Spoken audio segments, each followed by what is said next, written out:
The First Battle of Bull Run was the first major land battle of the Civil War. It began on July 21, 1861, when both armies gathered outside of Manassas, Virginia. The event was to be so popular that the citizens of the nearby town gathered on a hill overlooking the battle to enjoy a picnic.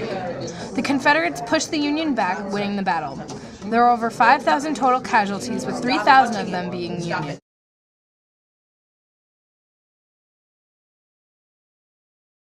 For this battle, the generals of the Confederate Army were Joseph E. Johnston and P.G.T. Beauregard.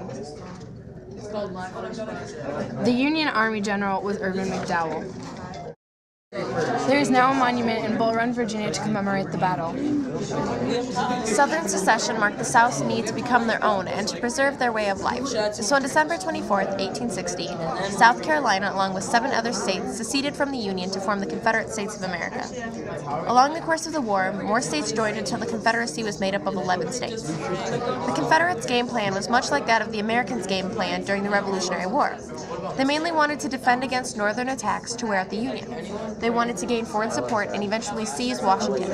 With Robert E. Lee as the commanding general of the Confederacy and the new President Jefferson Davis, the South achieved much of this until they themselves began to wear down.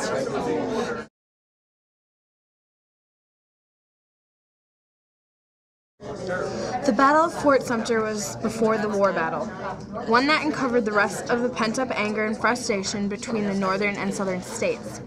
The battle began on the morning of April 12, 1861. P.G.T. Beauregard for the southern states was first to fire at Robert Anderson and his troops inside of Fort Sumter.